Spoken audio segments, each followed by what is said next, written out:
Olá! Nessa edição do programa Saúde e Consciência conta com a participação da professora Lorena Neres Barbosa para falar sobre as pesquisas envolvendo doenças cardiovasculares. É daqui a pouco, não saia daí!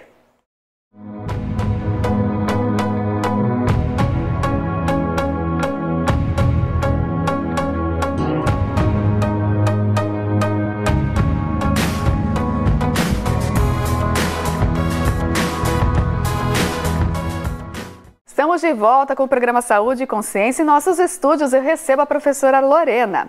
Lorena, muito obrigada pela sua participação em nosso programa, por vir compartilhar os seus conhecimentos conosco. Eu agradeço imensamente. Eu que agradeço, é um prazer enorme estar aqui, falar de um tema tão importante que é do cotidiano de cada um. Exatamente. Lorena, para te conhecer um pouquinho melhor, você é filha da Unipar, não é? Sou. Qual que é a tua formação? Eu sou egressa da Unipar, eu sou biomédica. Me formei no ano de 2013. A partir disso, eu já entrei no mestrado. Então, depois que eu me formei no ano consecutivo, eu já entrei no mestrado.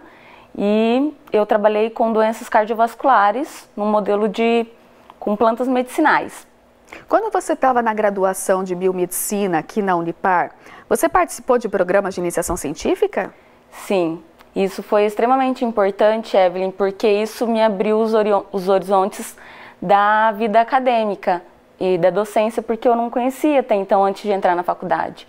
Então, desde o primeiro ano, os professores já nos ensinavam que nós podíamos participar de programas de iniciação científica que pudesse nos abrir horizontes, aprender novos métodos e colaborar com o nosso currículo. Então, desde o primeiro ano da faculdade, eu já entrei nesse projeto. Então, no segundo ano, no terceiro, durante todo o ano, eu participei de iniciação científica, que foi o que me permitiu depois fazer o mestrado também. Que legal. Hoje você é uma professora universitária, então você acha que esse início da tua carreira dentro da iniciação científica, seguindo para o programa de mestrado, ele contribuiu para hoje você estar atuando com a docência? Ah, com certeza. Durante todo esse tempo, né, no projeto de iniciação científica, ele traz muitos métodos de aprendizado. Então, falar em público, discutir sobre variados temas. Então, tudo isso foi muito importante até para a nossa vida acadêmica, uma vez que nós usamos da fala, do comportamento, para se expressar. Então, isso foi um divisor de águas, ter o projeto de iniciação científica que me levou a ser professora. E essa é uma oportunidade que a Universidade Paranaense traz para os seus acadêmicos já desde o primeiro ano, né? Desde o primeiro ano. Quando eu entrei, nós fomos a primeira turma de biomedicina. Então, nesse primeiro ano, já era divulgado o projeto de iniciação científica com inúmeras modalidades, então, para abranger cada aluno de acordo com o seu tempo. Então, isso foi bastante importante desde o primeiro, segundo, terceiro e quarto ano. Nossa, que legal. Eu acho que faz toda a diferença. Sabe que na minha vida acadêmica eu também fiz iniciação científica desde o primeiro ano de graduação e eu acho que faz toda a diferença. Nós aprendemos a ter um raciocínio diferente, né? Porque você tem que tentar lidar com todos os desafios e os entraves que acontecem lá na bancada, no laboratório. Então, nem sempre os experimentos acontecem exatamente da forma como a gente programa. Tem resultados contraditórios e você tem que tentar achar as saídas para tentar responder aqueles questionamentos que vão vindo, não é, professora? Isso mesmo, exatamente isso. Nós passamos eu acredito que seja uma formação continuada, muito mais do que a sala de aula, do que estar expondo um conteúdo, aprender a lidar com as diversidades, porque nem sempre vai acontecer daquela forma como é esperado. E a gente tem que saber se posicionar diante disso. E a iniciação científica nos ajuda muito a lidar com esses processos.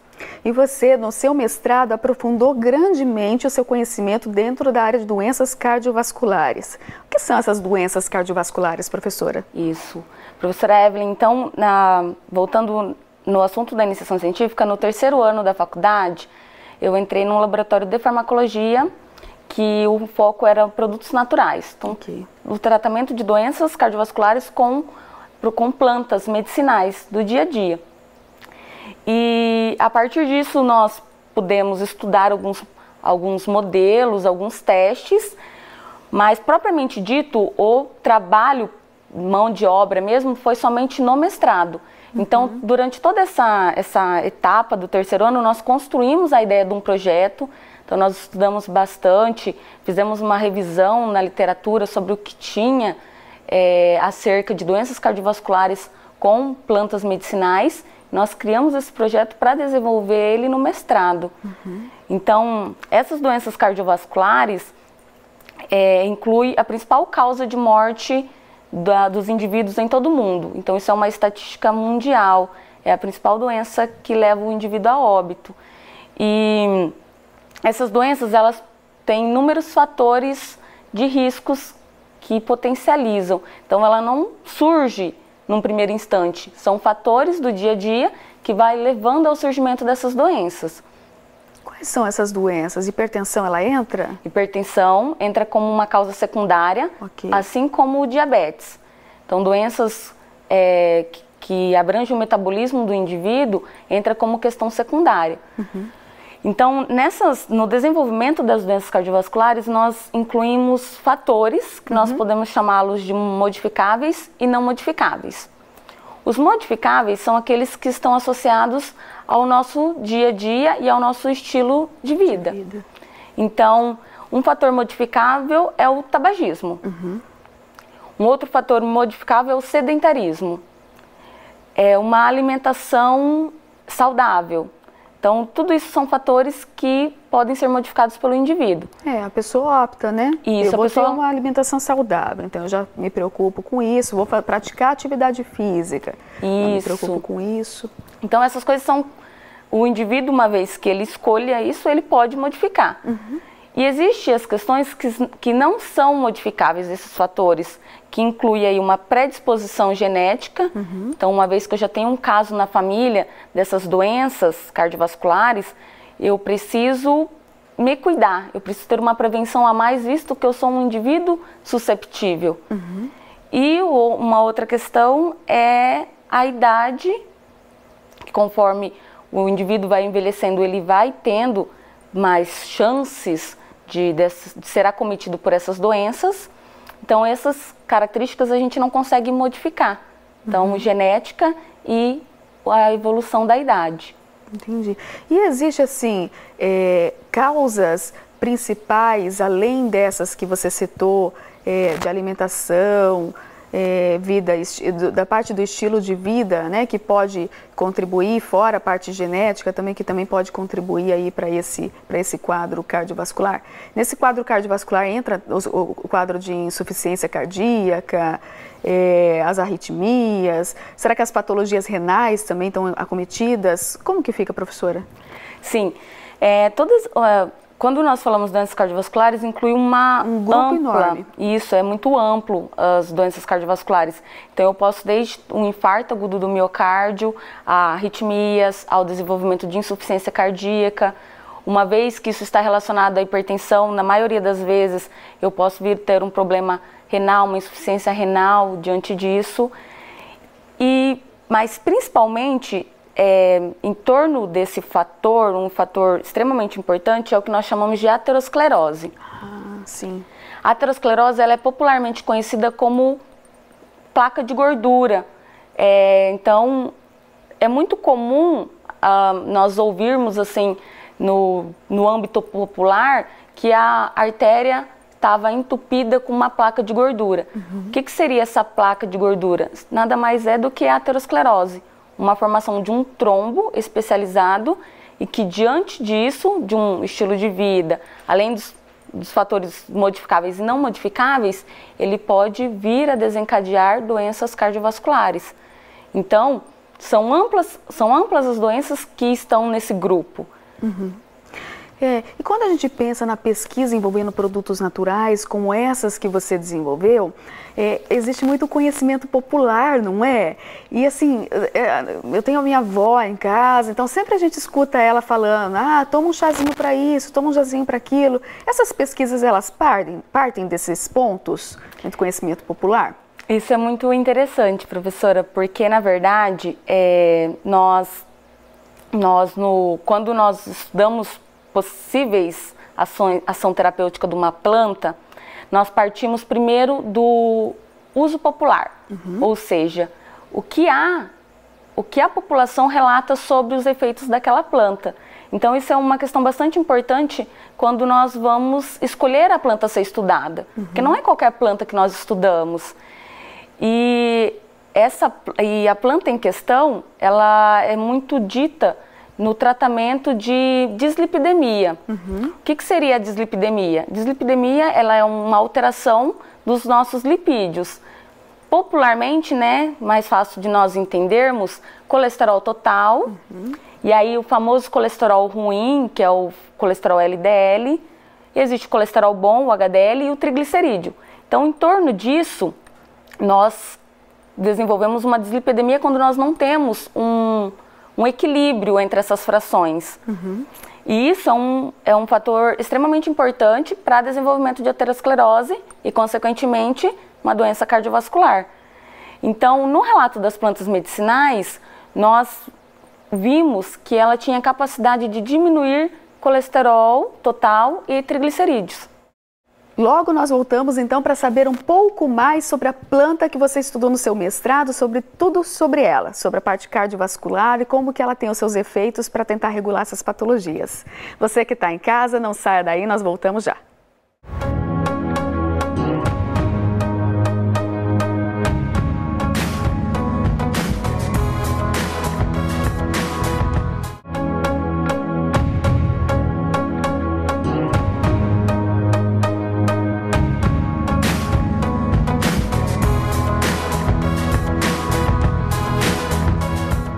Estamos de volta com o programa Saúde e Consciência. Em nossos estúdios está a professora Lorena.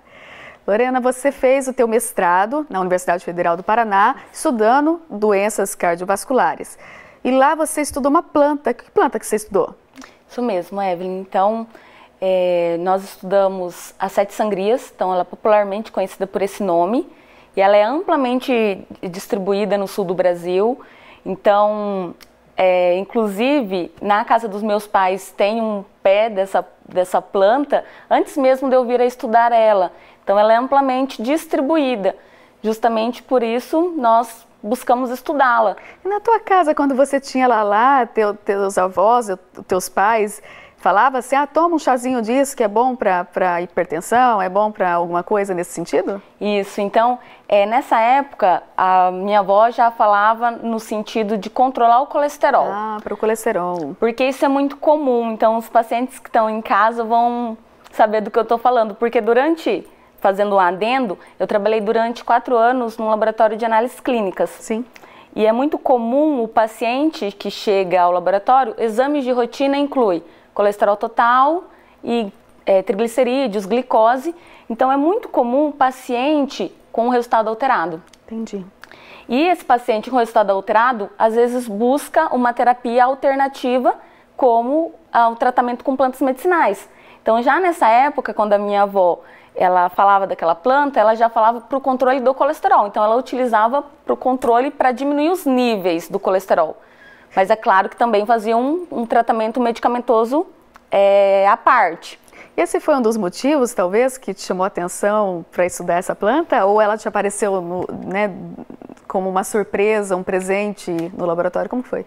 Essa planta, já conheço ela como outras plantas, então não era só essa planta, no caso da minha avó, porque a gente sempre escuta muito sobre outras plantas, mas é que casou a ideia de um modelo de um estudo, num modelo de dislipidemia, de doenças, né, que envolvesse uma doença cardiovascular futuramente, junto com uma propriedade pelo uso popular dessa planta. Então, foi uma ideia que nós tivemos, aí em torno disso nós temos que levar em consideração também a quantidade daquela planta. Então, para a gente fazer o mestrado, nós tivemos que cultivá-la no horto da Unipar, que é um excelente espaço medicinal. Então, nós cultivamos para então poder estudar. Entendi. E assim, sempre você encontra um resultado positivo quando se pega o do uso popular e vai tentar testar isso no laboratório? Você sempre consegue esse resultado ou às vezes não? Não. Isso é desafiador, porque às vezes você busca o uso popular está relacionado a uma determinada atividade e quando chega na hora de comprovar, de ter realmente a eficácia sobre aquilo, não acontece. Então, por isso que é importante estudar, ter esses estudos de eficácia para garantir, para comprovar que realmente tem efeito sobre determinada doença, porque nem tudo que é utilizado como uso popular realmente tem um efeito. E aí parte de nós estudarmos para garantir essa eficácia clínica. Professora, e a partir do momento que vocês resolveram, né? Tá, nós vamos estudar 7 sangrias. Aí vocês fizeram toda uma pesquisa anterior, prévia, né, na literatura, para ver o que tinha de resultado sobre ela. Já tinha coisas relatadas sobre a parte cardiovascular? Ou foi um estudo inédito? Então, Evelyn, nessa revisão que nós fizemos antes de iniciar com a planta, nós olhamos tudo que tinha na literatura.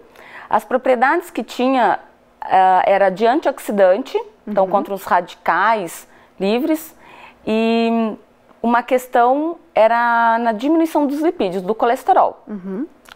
Só que isso não estava muito embasado no modelo.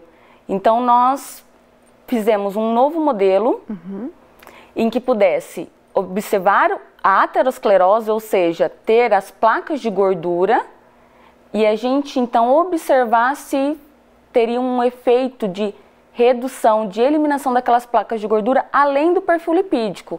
Então, muito mais do que diminuir os lipídios, o colesterol, os triglicerídeos, seria em reverter uma formação de uma placa de gordura, uma vez que ela já foi instalada. Se tivesse então a doença, se também tomasse, utilizasse esse produto natural, poderia ter benefício. Isso. Então, na ideia de construir um modelo da doença para o tratamento ser eficaz. Então, eu reverter aquela situação onde houve a formação de uma placa de gordura, de um ateroma, eu reverter aquela situação. E isso não tinha na literatura. E isso que nós conseguimos com os nossos resultados. Trazer esse efeito tanto na redução dos lipídios, então na redução do colesterol total, na redução da partícula do colesterol ruim, que é o LDL, na redução do triglicerídeos. Além disso, um efeito que nós chamamos de arterioprotetor, ou seja, de proteção da artéria, para que revertesse aquela formação de placa. Então, a pessoa que ela faz o uso desse chazinho em casa, quer dizer, ela não precisa de tratamento mais nenhum, professora? Ou é importante manter o tratamento usual e também utilizar o chazinho? Isso é uma questão bastante importante, Evelyn, porque às vezes as pessoas têm um conhecimento de que o medicamento à base da planta seja no intuito de retirar um medicamento já utilizado na clínica. E não é isso. A ideia de quando nós estudamos uma planta é de valorizar o conhecimento científico, uma vez que ele tenha um benefício em relação àquela doença, e no sentido da gente utilizar aquela infusão, ou seja, o chazinho, no intuito de servir como um adjuvante no seu tratamento medicamentoso, porque a vantagem do chazinho, da infusão, é a facilidade, a adesão que o paciente tem a isso. Então, vou fazer um chá, tomo chá, é agradável, então faz parte do cotidiano das pessoas. Muitas vezes tem vários que fazem as jarras e já deixam na geladeira, né? E talvez até substitui o consumo para o chazinho. E daí vai tendo uma potencialização desse efeito. Isso mesmo. Então, nós temos um efeito significativo quando nós temos um produto natural que tenha comprovadamente estudos de eficácia, que funcione realmente, junto a um tratamento medicamentoso. Uma vez que você tem esse resultado positivo na tua pesquisa, como foi o caso dos resultados do teu mestrado, o que seria a próxima etapa, professora, para que isso chegue efetivamente lá pro paciente na sua casa? Isso. Então, Evelyn, existe uma sequência de experimentos, de análises que são feitas em relação à eficácia e principalmente à segurança desse composto. Então, um próximo passo seria avaliar a segurança. Então, quanto isso é seguro para o paciente, se não vai ter nenhum efeito tóxico, porque visto que existe compostos importantes nas plantas, então mesmo elas sendo naturais, não significa que eu não possa ter um processo de intoxicação com aquilo. Então, seria as próximas análises, avaliar a segurança e uma forma mais, digamos, científica, estudar como que ela atua no nosso organismo. Entendi. Visto que o composto majoritário, que é o composto que tem um princípio... Prevalece mais, né, naquela Isso, planta. um composto importante daquela planta já foi identificado. Então, nesse trabalho, nós conseguimos observar esses resultados positivos, então esses primeiros resultados, também identificar o composto majoritário, ou seja, o maior composto presente naquela planta. Então, a sequência de estudos seria em torno da segurança. Então, na segurança para o paciente, também na segurança, por exemplo, durante a gestação. Você acha que a indústria está de olho nessas pesquisas e nesses resultados para talvez aprofundar e isso vir a ser um produto industrializado? Com certeza, Evelyn. Existem muitas indústrias farmacêuticas que trabalham com os compostos a partir de plantas medicinais, que são os medicamentos fitoterápicos, né, que nós conhecemos, que são feitos à base de plantas. Então, as indústrias farmacêuticas têm um olhar bastante sensível em relação a isso, visto que nós estamos num Brasil, ou seja, o nosso país é muito amplo em diversidade. Então, isso é bastante importante numa questão de vir a fazer novos medicamentos, ao desenvolvimento de novos agentes para serem utilizados em inúmeras doenças, não só nas doenças cardiovasculares. Existem outras plantas que também são pesquisadas no laboratório onde você atua? Ah, sim.